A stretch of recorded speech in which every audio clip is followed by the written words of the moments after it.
Capítulo 7. Bem-aventurados pobres de espírito.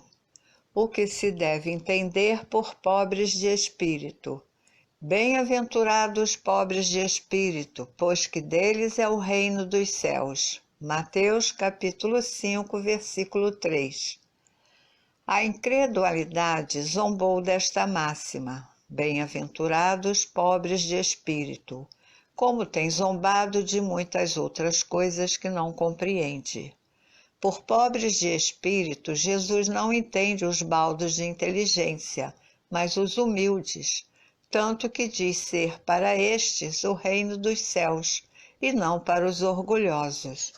Os homens de saber e de espírito, no entender do mundo, formam geralmente tão alto conceito de si próprios e da sua superioridade, que consideram as coisas divinas como indignas de lhes merecer a atenção. Concentrando sobre si mesmos os seus olhares, eles não os podem elevar até Deus.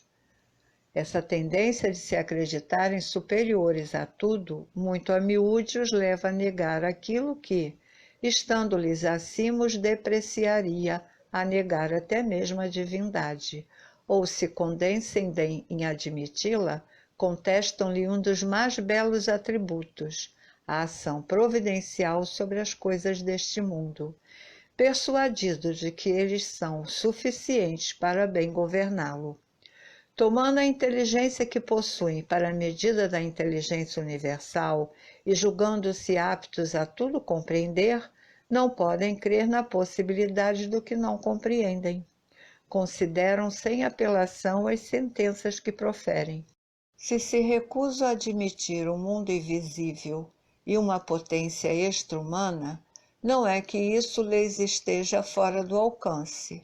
É que o orgulho se lhes revolta à ideia de uma coisa acima da qual não possam colocar-se e que os faria descer do pedestal onde se contemplam. Daí o só terem sorrisos de mofa para tudo que não pertence ao mundo visível e tangível. Eles se atribuem espírito e saber em tão grande cópia, que não podem crer em coisas, segundo pensam, boas apenas para gente simples, tendo por pobres de espírito os que as tomam a sério. Entretanto, digam o que disserem, forçoso lhes será entrar como os outros nesse mundo invisível de que escarnecem. É lá que os olhos se lhes abrirão e eles reconhecerão o erro em que caíram. Deus, porém, que é justo, não pode receber da mesma forma aquele que lhe desconheceu a majestade e outro que humildemente se lhe submeteu às leis, nem os aquinhoar em partes iguais. Dizendo que o reino dos céus é dos simples, quis Jesus significar que a ninguém é concedida entrada nesse reino sem a simplicidade de coração e humildade de espírito, que o ignorante possuidor dessas qualidades será preferido ao sábio que mais crê em si do que em Deus.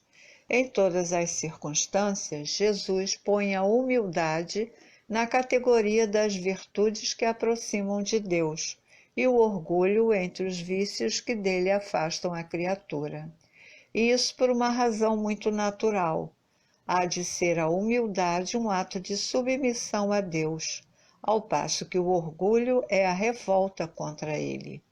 Mas vale, pois, que o homem, para a felicidade do seu futuro, seja pobre em espírito, conforme o entende o mundo, e rico em qualidades morais.